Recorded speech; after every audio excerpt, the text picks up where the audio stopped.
Bonjour, bienvenue dans le 4e épisode de la 2e saison de l'état des lieux.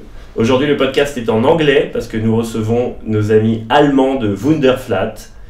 Hello A.Jampolski, welcome. Thank you. Hello Gabriel Bruser, welcome as well. Thanks for having us. So you are the Wunderflat team. Arkady, you're the founder, and Gabriel, you manage France for Wunderflat. Exactly. I'm very happy to welcome you today. Can you tell us more about Wunderflat, what it is? Yes, so first of all, thanks for being here. Thanks for hosting us and showing also a little bit of Paris and the neighborhood to us. Really nice to be here. So Wunderflats is a company that we started in 2015, and we started it with a purpose in order to enrich life stories and journeys through housing. And we wanted to do that by kind of making housing not anymore stand in the way of life and life journey, but make it a part of the life journey and remove a lot of friction. So make it more easily accessible for expats to come into another country and start a new career, a new job, a new adventure, a new life story or journey. And that's what we did. We're now in Germany market leader in the midterm rental segment. So midterm, because that was very abstract to me, very inspirational, but at the very core of your business is midterm rental. Exactly. And what is it exactly? Because I heard that Airbnb and at Masteos we do long-term rental. Yeah. What is midterm rental? So the midterm rental segment is usually for skilled workers. That's what we focus on. And they start a new job or a new project. And then these projects and these jobs are sometimes in different locations. So that's what this is for. So if you're a developer, a software developer, typically, right? The cliché of the developer exactly. Changing cities every month. Yeah, or actually every 5 to 10 years as they change the employer. But when they arrive, they don't know yet often how long are they going to stay in Berlin, or are they going to moving to Paris in a year or two, join a new team. So what they do is they first arrive and they rent an apartment for, on average on Wunderflats, 4 to 6 months. But many rent already for multiple years.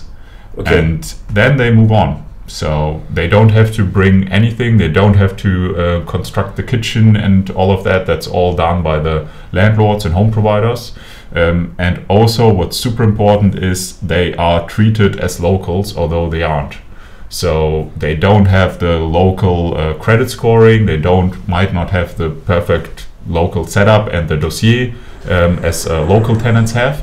But on Wunderflats, they are all treated equally, and we bridge this gap of trust and check all the tenants so that the landlords can trust them regardless where they are from.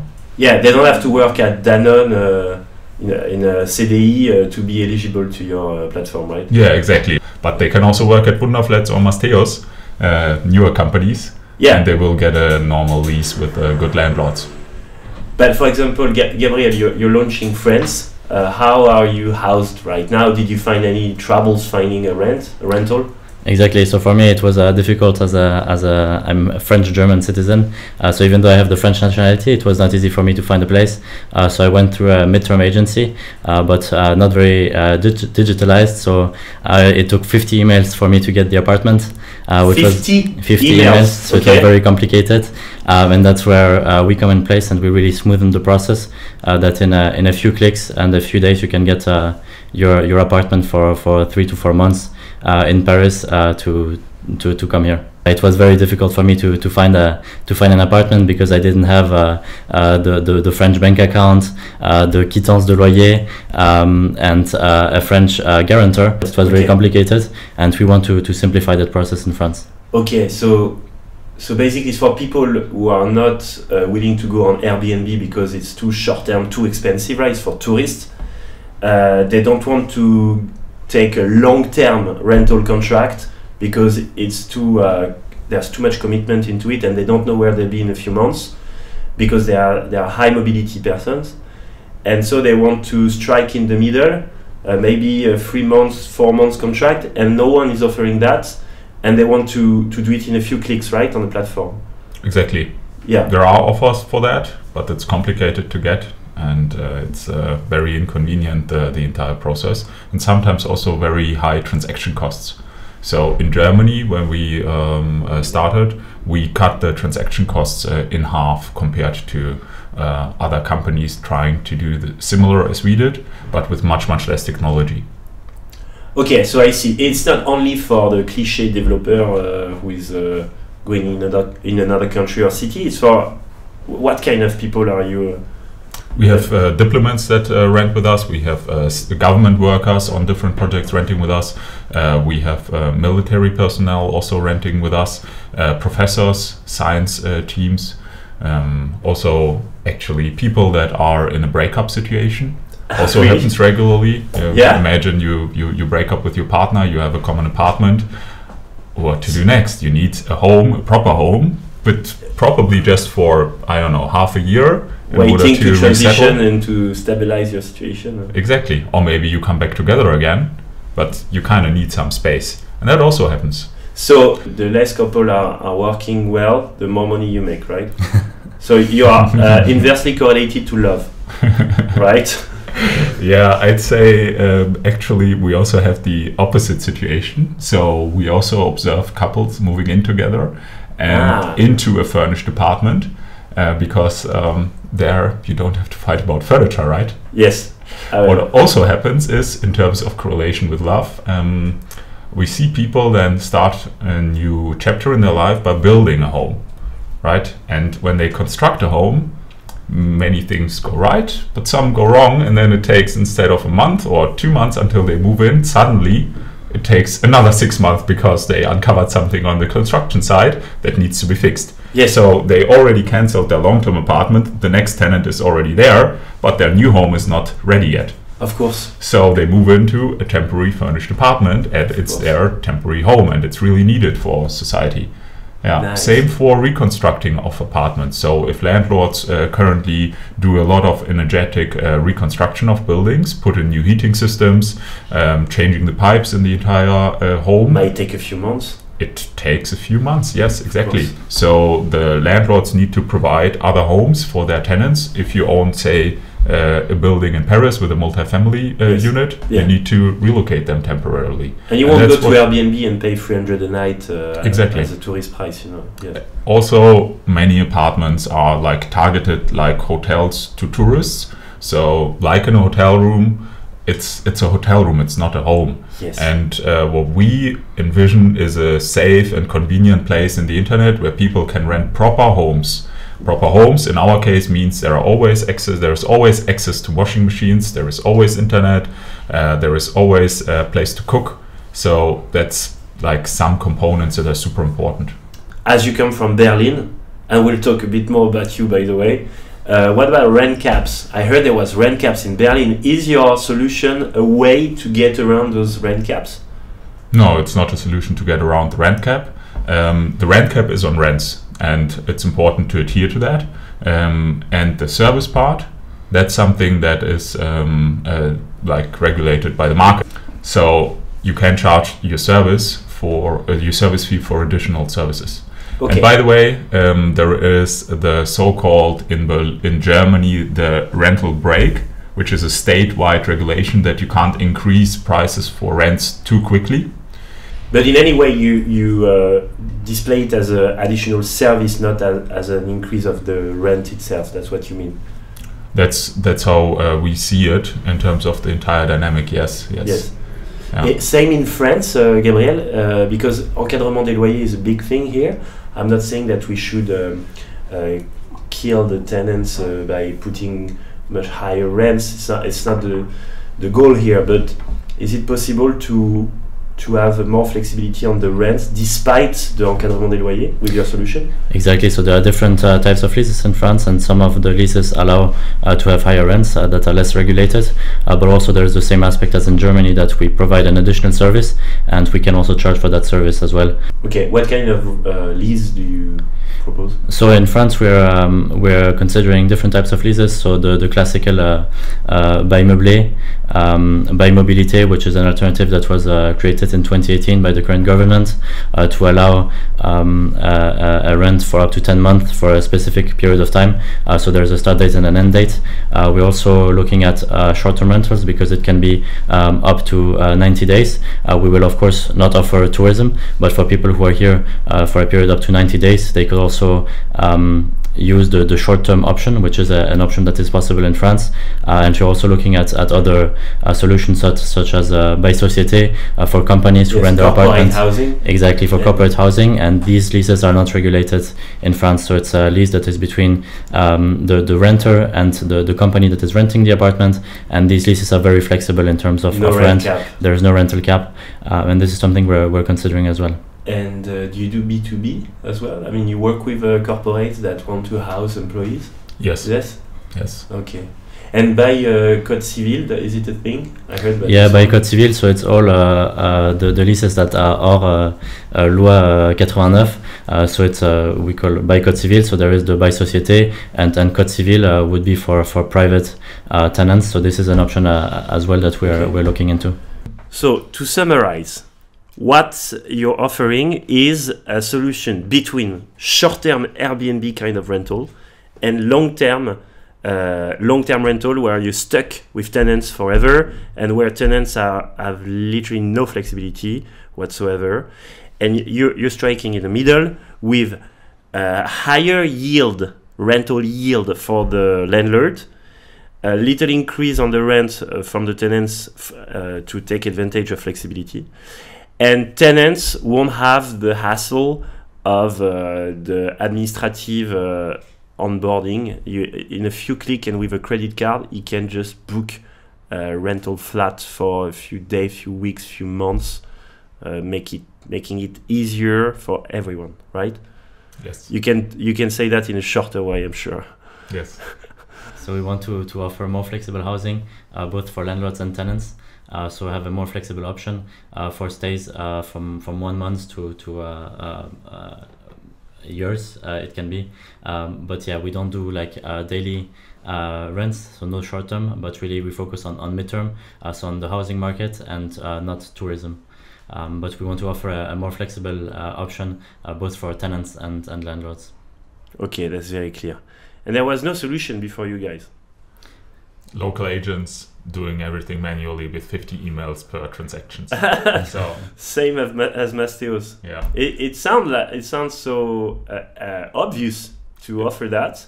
It is, and there are so many obvious parts which are actually a little bit harder to build when you try working on them. I'm sure you've encountered that too, kind of growing Masteos to the size it is now. So one thing that we encounter, for instance, is that in a typical listing site where you have homes, everybody is applying on the first 10 homes depending on the search. So some people search for a 1-bedroom, and in the 1-bedroom category everybody is applying for the first 10 or the best 10 deals value for money wise.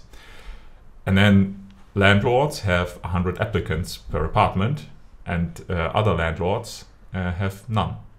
So that's very inefficient in a marketplace, but it makes sense if you earn money per listing, per advertising. The landladies and landlords who put up the most money are displayed up top and get the most requests. But it's such a waste of everybody's time. Okay. So what we implemented is machine learning driven matching. So machine learning by now is a pretty complex but pretty straightforward thing you can implement, and thankfully we have a great team doing that. And the way it works now in Wunderflats is we understand if you as a landlady or landlord already have 5 good tenants that are perfectly fitting and you have accepted previously similar tenants, so then we know already it's 90%, 99% rented out. So why waste your time that we care about, and why waste the tenant's time, the future tenant's time that we also care about, and put 100 or 200 people onto one and the same apartment, into one and the same request process. We have the same problem. We show up one rental property and we get 200 offers, maybe less than that, sorry, but a lot, and others are unseen. Exactly. So we apply machine learning so that when we know an apartment is with a very high probability already rented out, it's not displayed further up or not at all displayed. If we see in our data that the requests don't seem to work out, it's displayed again and further up. So it also automatically includes the landlord behavior in it. So the faster landlords respond, the more it works out with the tenants, and the better everything is. The further up, the more traffic they get. So for us, we don't sell with visibility. We sell actually careful matches, where we match people that actually fit. Like Tinder. Yes. But on Tinder, actually, the matching is screwed. 80% didn't work for you, didn't work for me, I guess. It worked for me. I worked for you? No, it worked for me, yeah. Okay. Yeah. But the problem on that side is that you have 80% of males competing for the same 20% of females. Something like that is the ratio. So kind of the top males get hundreds of matches comparatively to the top 20%, to the low 80% of males. So the dynamic of that marketplace, basically, that's screwed, and it's like also actually not very healthy for our society, with online dating making up 50-60% of all kind of matches, of all relationships that are being forged. Being part of the bottom 10%, I agree with what you say. It's a screwed algorithm. I don't understand why it's not working anyway. I hope your matching is more efficient indeed. It is. So on Wunderflats, actually, 2/3 of the tenants that request apartments get accepted from the landlords. So and people one important information to that is that they request on average 3 apartments. So imagine you're on rental market and you request 3 apartments. Yes. What's your expectation? Will you already have found your place after requesting 3? Absolutely not. On Wunderflats, this is how it works. And on the landlord side, the occupancy rate is high, low? It's very high. Very high? Very, very high. So usually, if you have a solid apartment that doesn't look, crazy weird or whatever, like actually the weird apartments rent out really well. Like when we look at the ones that are most occupied, they have a lot of character. Really? I would have never designed such apartments, and none of our team or colleague, but they have so much character. We had one apartment where there was a 2-meter Buddha building in every room, and it has been rented since 2015 fully, no day off. Instagram flats. Yes. Character pays. Special Instagram flats. No, the apartments are usually fully occupied. Wow. Yeah. So higher yield, high occupancy rate. That's a rental investor dream, right? Yes. And you're not fair, stuck. Obviously, you need to work for that. Obviously, you as a landlord, you need to provide a good flat with good furniture in it and a solid price. Yes. And what we help you with is to design a solid rental contract, and we help you which one, for instance, to choose. You can choose on your own, upload your rental contracts, but you can also use our lawyer verified templates, and we can tell you for which use case which one to use. Okay. Best. Do you do the rental management as well? No, we do not do that, but I heard of a company in France doing that. I think it's like a Greek company. Yeah. Yes. Yeah. We'd be happy to help to do the rental management if you need. Arkady, before we even talk about Wunderflats, I want to know more about you. In France, we only know about Angela Merkel, but we know nothing about you. Can you tell us where you're from and what drove you to build Wunderflats today? Start with your childhood. So I'm born in Russia in 1992, and the first years of my life I lived there. Where? It's in Russia, in the European part of Russia, geographically speaking, so 600 kilometers east of Moscow, in Saransk. So you were born in the Ural mountains, let's say, and you had to flee Russia, I guess, somehow? Yeah, so my family has a Jewish background. Yes. And that allows for migration to Israel or to Germany. Yes. And my parents are academics. They've worked at least 2 jobs all the time, and still it was not safe that the fridge is full. In the 90s in Russia, it was a hard time. Why? Because of the economic or because of the Jewish community situation? Why was that hard? So the anti-Semitism in Russia is still present, and it also was present for my parents. Okay. I as a kid, I didn't really notice it, but my parents experienced anti-Semitism there, like stuff smeared on their home doors, not nice during their lives. And the economic situation in Russia was very, very bad in the 90s. No safety, a lot of mafia groups.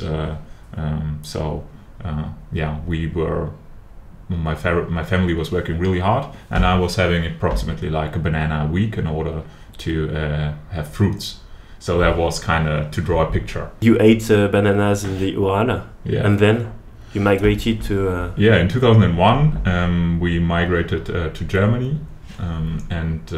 We arrived in Germany, lived for a few weeks, a month approximately, in a refugee camp. The way it works in Germany with such a background is that you get social support from the government, and you're treated as a German, basically, as if you are an unemployed German, say it like that. Okay. So you get the social housing budget, and you get a budget to live from.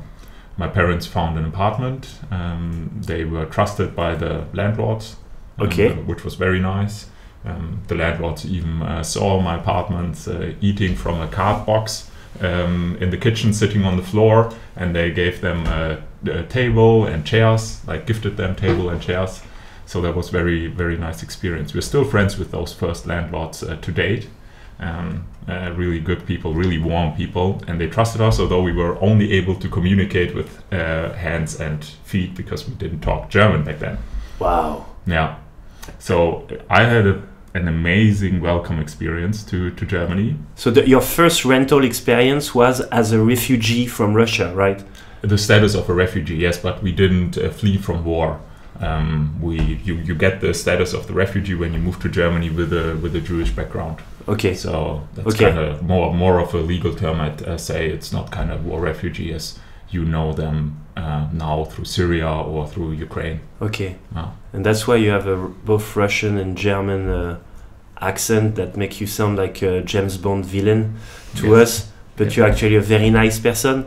As I read on the news, you are, as an ex-refugee yourself, you're now hosting Ukrainian refugees, right? Yes. Through Wunderflats. Yes. Can you tell us more about what you're doing exactly on that front?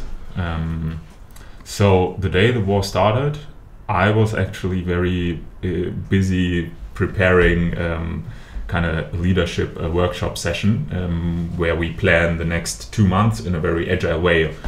And I was working on that, and I saw, all right, the war started on the side. So I've been thinking, like, no surprise, unfortunately. And an hour after the war started, my co-founder pinged me and said, "Hey, Akali, I think we got to do something here. Let's talk." So we talked with the team and decided we want to help, obviously, as everybody. And we also quickly realized that we can help a lot. We have a technology setup where we verify hosts or home providers or landlords. We have a technology setup where we verify the tenants. In that case, we can verify the refugees. And we have thousands and thousands of home providers, landlords, landladies that can provide homes. So we decided same day, also together with our really like great people with values like our investors, like to offer the platform and to offer the service for free, and to do the right thing and to help as much as we can. And the entire team also pulled together, and within that day we launched the first version of the matching platform, and within the next days we implemented many more features and quickly leveraged the technology that we had for one use case to a totally different use case and made it entirely for free. So out of the 150 employees at Wunderflats, somewhere between 30 and 50 are working on this non-profit cause. What? Plus- One third of your Yes. workforce Yes. is working on a free platform for refugees. Yes. Yeah. So 30 to 50 employees. Wow. Like maybe a bit less than a third. Plus we have more than 100 volunteers Okay. on that non-profit cause. And by now we have provided more than 350,000 safe nights for refugees. That's a lot. How many refugees are you hosting approximately? Thousands should be like, it's definitely more than 5,000. 5,000 refugees. That's a recent activity, obviously. That's linked to Ukrainian war, right? Yeah. Okay, so since a few weeks ago, you've been hosting 5,000 refugees. Yeah, and that through your number is platform. actually more than 1 week old, or so. It's more than that. Jesus Christ! So in a matter of days, you did what governments can't even do, right? Who is paying for their nights? Together with the home providers, the landlords, it's being paid. So more than half of these nights, so more than 180,000, are for free. Okay. So they waive the rent, and the other part costs less than 500 euros per night. So Per month. Sorry. Thank you. Yeah. What you're doing with the refugees today must resonate with your own personal story, does it? It does, but like my personal story is like makes me emotional in these days. Yes. And it helps me personally, kind of that I can spend my day and invest it into something good to help the current situation. So that's good for me personally. But first, it resonates with Wunderflats, and we're doing this because it is part of the Wunderflats DNA from day one. To be a purpose-driven organization. To be a purpose-driven organization, to care. And the purpose at the beginning, we said it was about enabling more people to live everywhere. So not in all senses, but in the sense that borders are reduced, discrimination against different groups is reduced, be it through the last name that you put on your rent application, or be it through the color of the skin, or the passport that you have, or the credit score that you have or don't have. We wanted, with the for-profit entity, to contribute to a little bit to people's lives and to changing the world a little bit, but with a for-profit company. And for us, it was clear from the beginning that at some point we want to start offering our services for free, for instance, students with very low budgets, for social housing, because the technology can help there. And we always thought that when we are a bit bigger, a bit more profitable, then we can do that. So to allocate a part of your profits to non-profit activities. Exactly, and donate the technology that we have developed for purposes, for use cases where tenants and landlords cannot finance the use of and the development of the technology. So in our segment of skilled workers, of mostly professionals, of landlords that have a solid return on their properties, that are not kind of building houses for social housing purposes, but for normal market purposes, they can afford to finance the development of the technology that then helps them also do business and provide homes. That doesn't apply to homeless people, refugee sheltering, people in apprenticeships, for instance, or students with a low budget and low incomes. They need support from the entire society, and states can do that. Non-profit organizations can do that. Private organizations, for-profit organizations can do their part too. This is why last week also we notarized a foundation of the daughter entity, a non-profit daughter entity to Wunderflats, much earlier than we thought we would do that in our company journey. But we're doing it now with the support of great investors like PropTech1 and Verdane, who are also very active in the philanthropic area. Like they are investors, they invest a lot of money and they earn well as companies. And they are also heavily engaged in kind of doing their part in society. So now Wunderflats becomes like a purpose-oriented company with two ways how we can increase the purpose and deliver impact on that purpose. One way with the for-profit entity, Yes. and the other way with the non-profit entity, where we can take donations in order to help people in need with housing. Okay, very clear. Will you do the same in France, Gabriel? Yeah, the goal is also to launch that initiative in France, as we see a lot of refugees from Ukraine are going to arrive in France in the upcoming weeks. So we want to offer our technology and our platform also to provide safe homes for Ukrainian refugees in France, and we're going to launch that initiative very soon. Do you think the French landlords will be as nice as the German ones and will play their part? We're hoping for that, and we've heard very positive feedback also on that initiative in France, and we're looking forward for landlords offering their home for people who are fleeing the war. Okay. If we can help, we have a few flats available. We'd be happy to. That would Let's be work on amazing. that. Yes. I really like how the values that you try to incarnate through Wunderflats, because I think you can be a rental investor and a profitable rental landlord. Yes. And do good thing for society. That's what we're trying to do at Masteos as well. We think housing is at the basis of humanity, and good housing is a universal right. And you can respect your tenants and offer good housing and in a profitable environment as well, right?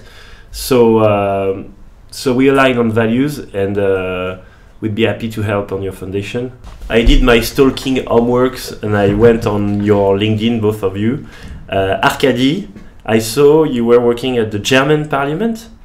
What did you do there? I did an internship right after, or actually when I was still in school, I wrote the exams, and in Germany there are 3 months.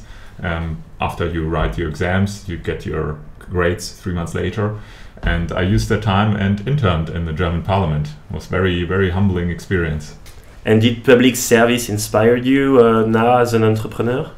It influenced me, and one of the favorite places in Berlin is actually for me the Parliament building, because it has a glass ceiling, and the visitors are walking above the Parliament, and you can see into the Parliament even as they kind of talk and sit and work. So that was very, very humbling. And the transparency of it. The transparency of it, yes, yes. It's really kind of an architectural translation of the Parliament being there for the society. Yes. So that's very inspiring.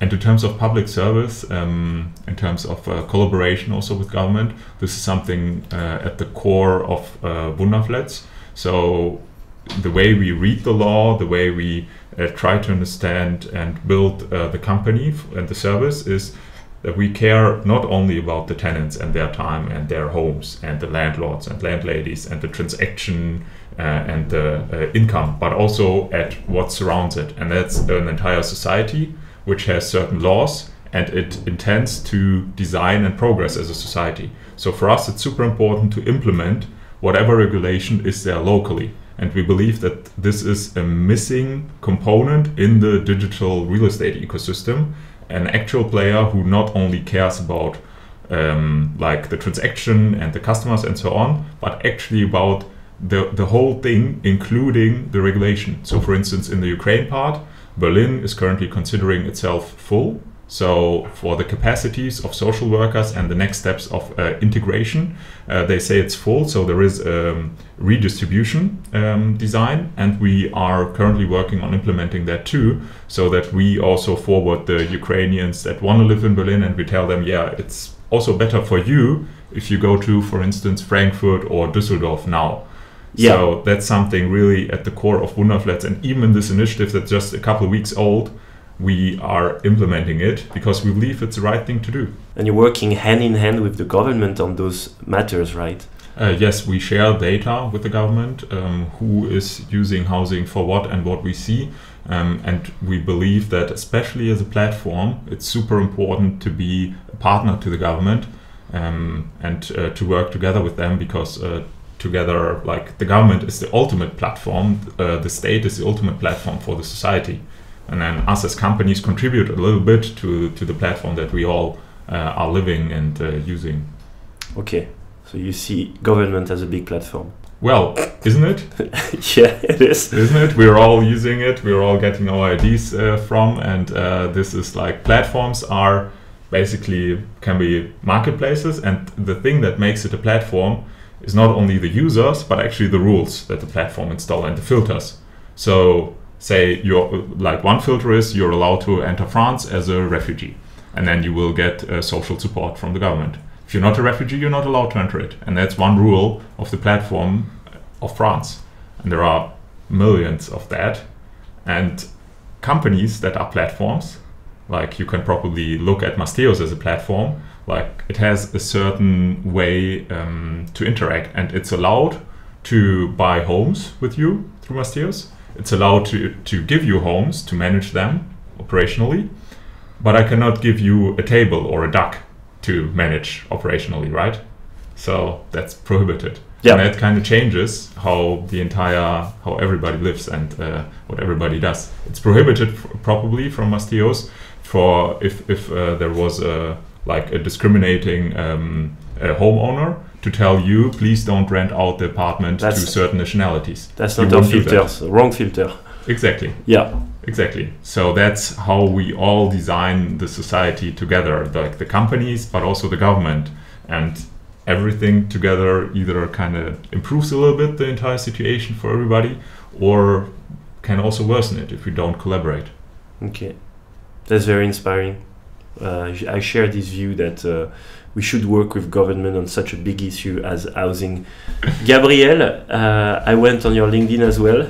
And I knew you from before the podcast because we neighbor our offices, right? Wunderflats and Masteos. And I saw you were living in 3 different cities: New York, Los Angeles, Paris. Anyone I forgot? Do I miss one? I've lived in other cities as well, but these are the main 3 where I've worked in. And Germany? Exactly, in Germany, yeah, in Freiburg, in Berlin. Okay. Karlsruhe. So between Berlin, Los Angeles, New York, and Paris, what is your favorite one? Where would you live for a long-term rental? I know you don't like long-term. If I had to choose, I'm currently in Paris and I really love it, but I really like the Californian way of living. So I think I would love to go back to LA. LA. Yeah. Okay. Why not?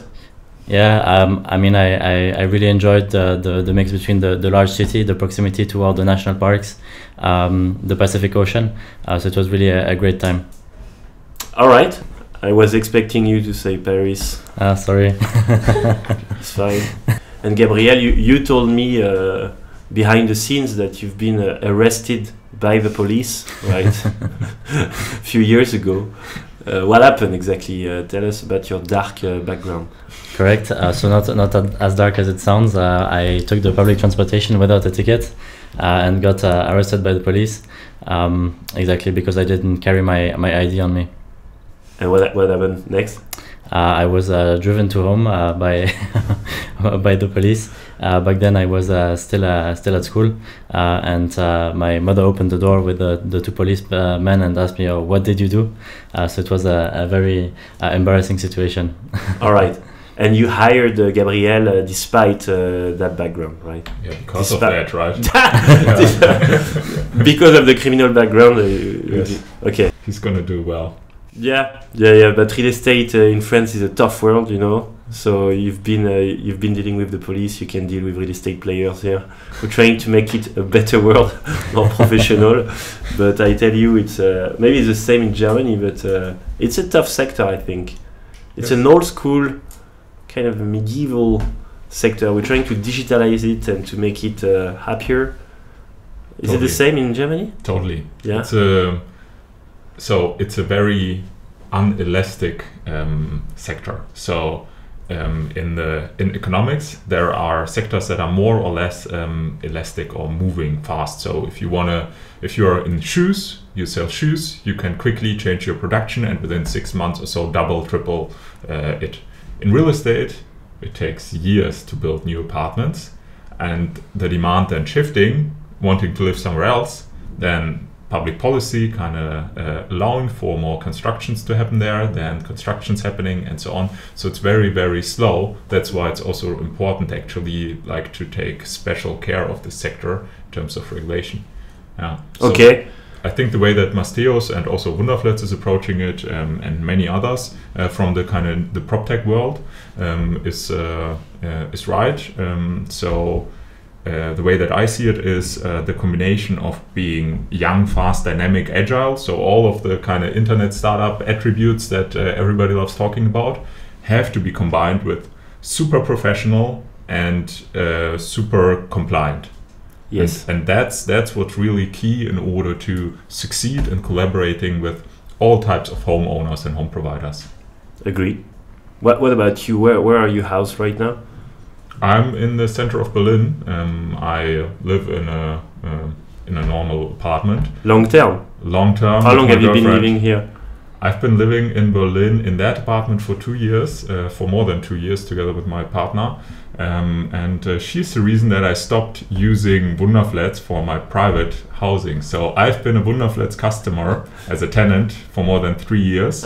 And I've lived in 13 different Wunderflats apartments. Really? Yeah, I wanted to really test how it feels like, what makes the feeling of home, like what comprises the feeling of home, at least for me, and how the whole product works, how the flows work, how the support works. It was very, very humbling and very interesting experience. And now, because of love, you're not a client anymore of your own business. Exactly. So you're inversely correlated to love. I'm sorry to say that. And what about you, Gabriel? How many flats did you live in the recent years? I think I've lived in more than 20 different flats in different countries. In Paris alone, I had more than, I think, 15 apartments because I was always between France and Germany. Yeah. Are you searched by the police or something? Probably no. I really like to move around, and I've moved a lot, and also I've been traveling a lot internationally. So in the city that we mentioned earlier. So I've been looking for apartments a lot. And I think that was one thing that really motivated me about Wunderflats. In my past, I would have loved to have such a platform to allow me to live wherever I want, wherever I need. And I've used Wunderflats in Berlin and was really convinced about it. They'll find you, you know, at some point. You can't flee all your life. And Arkady, what is your definition of home? So, when I was living in the different Wunderflats apartments, I was not always feeling home. And the differences that matter to me were whether I am comfortable inviting friends over without telling them this is not my apartment, I didn't choose the picture, you know, and having actually a place to host friends and to have some fun nights together, some beers, you know. So being comfortable with inviting friends is the definition of home. Of a home feeling. That was making me feel home more in some places than in others where I was not doing that, or not where I was not comfortable doing that. Another definition was actually a morning routine, which I was not able to do. I like to have like my time with my coffee in the morning. So I wake up, I do some stuff, and then after 1 or 2 hours or so in the morning of reading and working a little bit, I do a coffee and I take my time. And if I'm in a rental place where there is not a good coffee machine, I skip that. Coffee machine is essential, of course. An espresso machine, Yes, with coffee grains. Yeah. My definition of home is when my iPhone identifies the Wi-Fi. That's what I call home. Yeah. Arkady, are you an investor yourself? A bit, yes. What kind of asset class do you invest in? ETFs, so equity, passive. Yeah, passive equity investments on the stock market, very, very diversified, and in a very few companies. And I also recently bought, together with a friend, one apartment that we are currently furnishing. It's rental investment? Rental investment. Without going through Masteos? In Berlin. Unfortunately, you're not there yet. Yeah, so we invite you and welcome you very much to Berlin.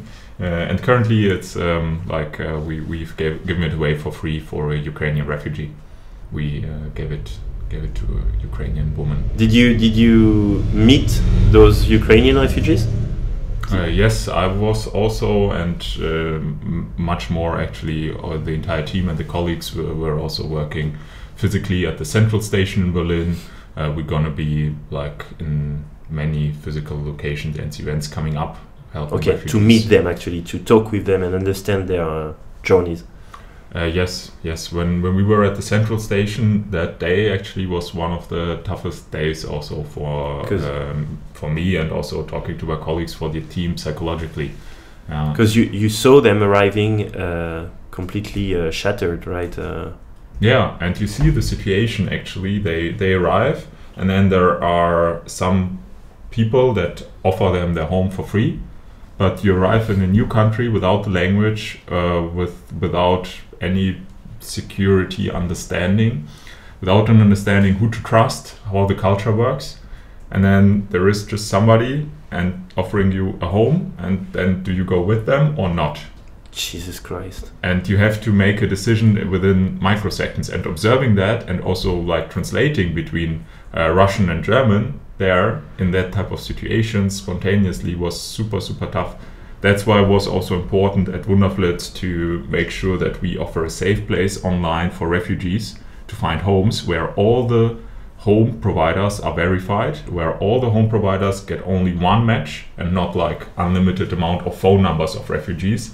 Of Ukrainian women, especially. Exactly, because human traffickers have been arrested, and they will be arrested many more times over the next days and weeks, unfortunately, because some platforms display all contact details for free and there is no security protection. Okay. And on Wunderflats we implemented that, so that's from day one. That was very important to us, because we really care about the safety of those people. Refugee housing is a mid-term rental, right? Do you expect it to be long-term, or are you more optimistic? Yes. It will be long-term. But do you expect these people to come back to Ukraine sometimes, or what's the next step after a few months in your mind for these people? Yeah. So 2 weeks into the crisis, we looked at the data point. So asking how long do you want to stay? People were able to say, I don't know, which most chose, right? They were able to say 6 months or longer, or a couple weeks, a couple months, right? 15% said, I want to stay in Germany indefinitely, forever, already, after 2 weeks with the war having started. So our estimate is that between 25 and 50% will stay forever in the countries that they migrate to, and they will build a new life. If you know that like 40% of the people coming are children below 18, which kind of translates into many people being parents, mostly mothers, coming for the other 60%, right? Like the motivational mindset that is super present is, how can I make a better life for my next generation? Do I return to a country which is destroyed? Unfortunately, going to be a conflict country for the upcoming years, or do I try something new? And it's a big ask, but many mothers many parents try to build a new life now in other countries. Have you done any rental investment yourself, Gabriel? No rental investment yet. I'm looking at different markets, also looking at Masteos to invest in France. You're going to invest through us? Maybe. I will see that. Yeah, I'm considering investing in real estate as well. So you'd rather invest in the real world than the metaverse, for example? Are you like another way to ask that is, would you rather have 1 Bitcoin right now or 44k euros? I think the 44k euros, so I can choose where I want to invest. I'm not so sure about the Bitcoin, also because of environmental problems. All right. And you, Arkady, do you believe in the real estate on metaverse, or is it too? Is it just a fad, or? Real estate on metaverse is doesn't make any sense to me. Yes. Because the one big way that value in real estate is created is scarcity. You only have an amount of space in the center of Berlin or in the center of Paris. You don't have that in the metaverse. You can have unlimited amount of space. They manufactured it. They manufactured artificially scarcity on Sandbox. Exactly. It cost tons. Yes. to buy a land. It won't last long, I think. There will be some value, there will be some investing, but currently it's definitely the normal kind of hype. Then it will be down, and then it will normalize on a certain level that is actually coherent with the value that it generates for people. Right? That's an old-fashioned view, but I like it. I must only agree that sounds like a fad. Both Wunderflats and Masteos, I think we are taking over the prop tech sector in Europe. And now we are friend companies, right? So let's work together on the mid-term rental. Let's work together on hosting Ukrainian refugees in France, Gabriel. And pour les autres, on se voit au prochain épisode de l'état des lieux. À bientôt.